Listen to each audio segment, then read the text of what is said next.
يعطيكم ألف عافية. وصفتي لليوم إن شاء الله رح تكون صينية البطاطا مع الدجاج.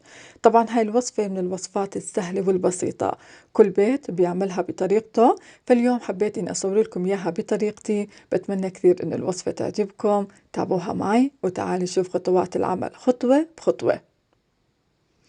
أول إشي هون رح أعمله، رح أحضر للبطاطا. بالنسبة لكمية البطاطا هي كمية تقديرية. أنا هون طبعا غسلت البطاطا كثير منيح، بعديها قشرتها وهلا هون راح أقطعها. راح أحكي شغلة مهمة بالنسبة للتقطيع، لازم يكون عندنا حجم البطاطا وسط، يعني ما تكون معنا رفيعة كثير وما تكون معنا كمان خميلة. الرفيعة بتصير تتكسر معكم الصينية، فالأفضل إنها تكون معكم وسط.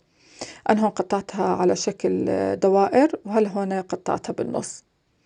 هون أنا اشتغلت كل الكمية.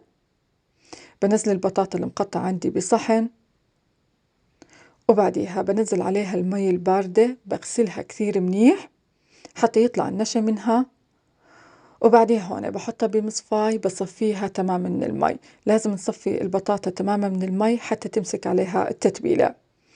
بالنسبة للتتبيلة هون رح نحتاج معلقة كبيرة من البابريكا، معلقة كبيرة من البهارات الكيجن، وراح أحط هون معلقة كبيرة من توابل مرق الدجاج، بالإضافة إلى معلقة صغيرة من قشور البصل والثوم.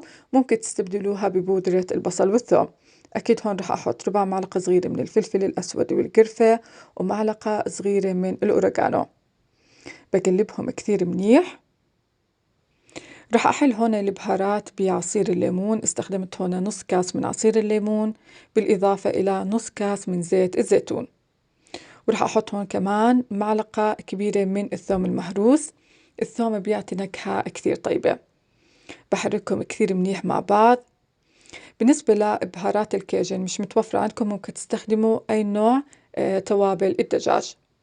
راح أنزل هون أقل من نص المقدار من التتبيلة على البطاطا. بقلبها كثير منيح حتى تتوزع التتبيلة هون على كل حبات البطاطا. هيك عندي البطاطا جاهزة. الخطوة اللي بعديها هون رح أنزل البطاطا بالصينية. طبعا ممكن تستخدموا أي صينية بدكم إياها، ممكن تستخدموا صينية البايركس حسب المتوفر عندكم. بوزع هون حبات البطاطا، وقبل ما أدخلها الفرن هون رح أحط عليها كمية بسيطة من زيت الزيتون. صينية البطاطا اللي أنا بحب أعملها، بدخل البطاطا أول إشي الفرن، بحطها تحت الشواية. بهاي الطريقة بتحسوا البطاطا عندكم تتحمر، وبالإضافة إنه التتبيلة بتمسك عليها. أفضل ما تحطوها دغري مع الدجاج والبصل، فبتحسوا أحيانا البطاطا بتكون مثل المسلوقة.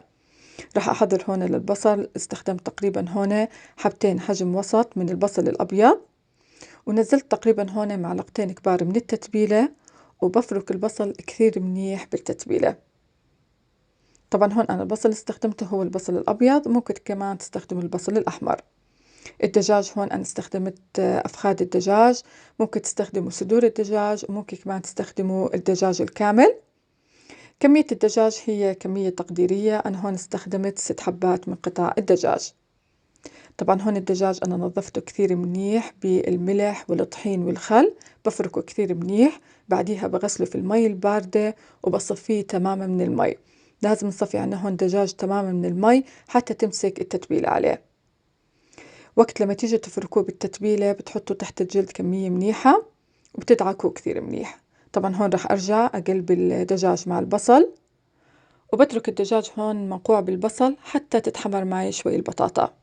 بالنسبة للبطاطا هون طبعا أنا تركتها تقريبا ربع ساعة، كنت كل شوي أقلبها. هون عنا البطاطا مستوية تقريبا ربع الاستواء، بس هي هون مسكت عليها التتبيلة وأعطتها لون حلو. هلا هون رح أوزع قطع الدجاج. بترتب الصينية بالطريقة اللي انتم بدكم إياها.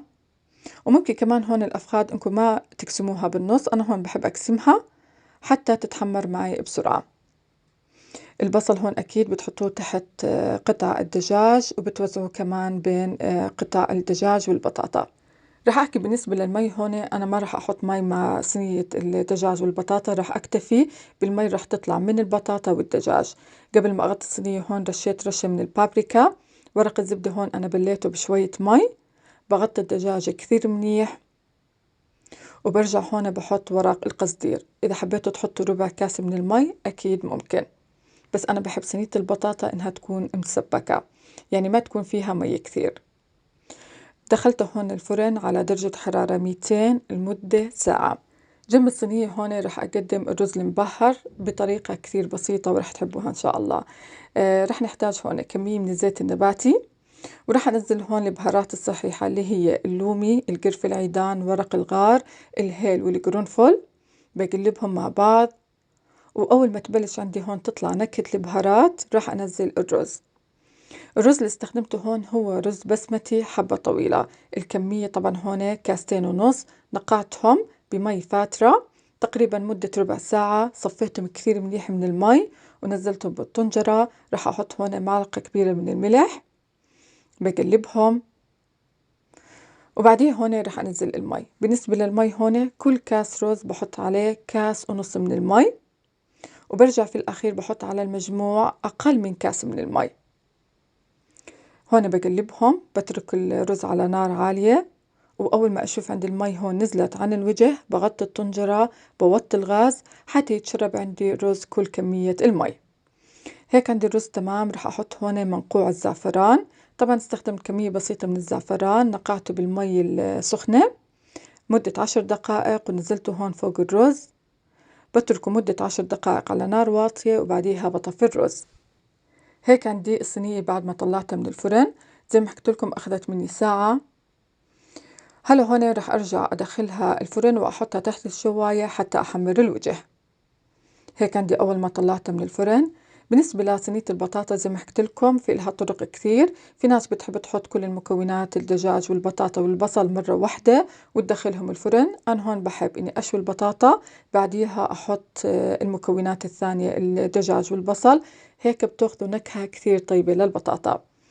هون الرز طبعا قبل ما تقدموه بتشيلوا البهارات الصحيحة وبتقلبوه. ما شاء الله نكهة الرز بجد جدا شهية. طبعا هذا الرز أنا بعمله جنب الصواني بالفرن، بعمله جنب كمان الدجاج المشوي. طريقته كثير بسيطة وبنفس الوقت طعمه جدا شهي. هاي الوصفة مكوناتها جدا بسيطة، ممكن تقدموها بأفخم طريقة ونكهتها جدا رائعة. جربوها على طريقتي وأعطوني رأيكم فيها. شوفوا هون كمان تماسك حبات البطاطا. البطاطا بتكون معكم متماسكة، بس أهم شيء ما تتركوها كثير تحت الشواية لأنها رح ترجع تستوي مع الدجاج. وهاي وصفتنا لليوم، بتمنى إنها عجبتكم، بتمنى كمان إنه الفيديو عجبكم. إذا عجبتكم الوصفة وعجبكم الفيديو ما تنسوا دعم قناتي، الاشتراك فيها، تفعيل زر الجرس حتى يوصلكم جديد القناة، ويعطيكم ألف عافية.